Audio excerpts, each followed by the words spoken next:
What's the best piece of advice you've ever received? Don't fuck up. Yeah. I mean, I'm one of these people that is always asking questions. I mean, I have never looked for a job, ever in my life. I've always just met people, talked to them, called them up, and then said, you got anything that I can help you with? I've never had a plan. Never had one plan.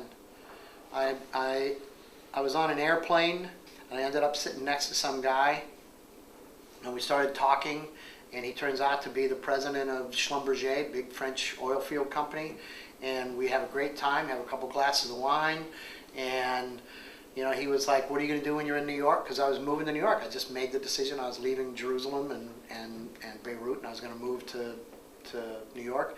And I said, I don't know. And he goes, well, why don't you come and see me? And I was like, I don't know what Schlumberger is. You know, it was by far the most successful company in the world. And I'm like sitting there saying no to the guy. And the guy's like basically saying, come on, you want to come and work for me? You'll have a lot of fun. And so I kind of said, no, you know, and I took his card. And as I'm getting off the plane, there's a woman getting off the plane. She had 3 kids, one who was an infant, and one who was about 2 years old, and one who was about 4 years old. Well, the 4-year-old projectile vomits as soon as we get into customs. And the 1-year-old, who she's holding, has explosive diarrhea, and she's holding her.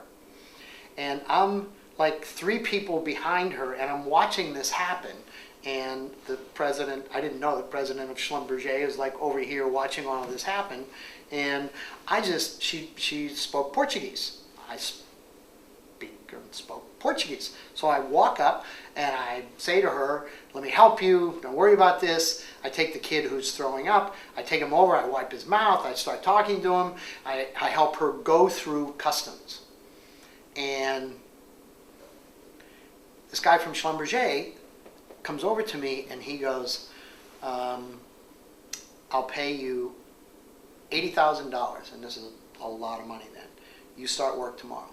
And I said, what am I going to do? And he goes, I don't know, but I've been coming to New York for 25 years and I've never seen anyone help anybody.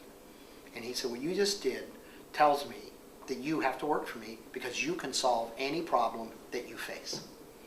And that's how I've run my whole life. I've never really looked for a job. I talk to people, I engage, I'm interested, and I'm moving.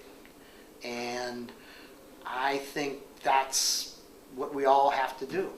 And that's what I would encourage every kid in this school to do, is to engage other people, talk to people, find out how the world works, figure it out.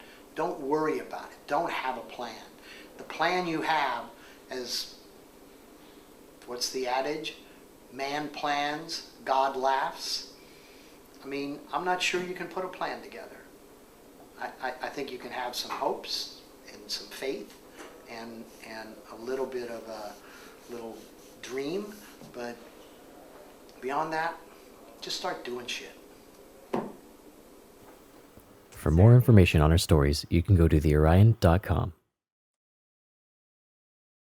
I'm not gonna steal the bikes, I'm just gonna smell the seats. Breaking news, David Pritchard was secretly in town. I'm just gonna do seat porn. I'm gonna smell everybody's seat. Give them a grade by how much poo smell they get.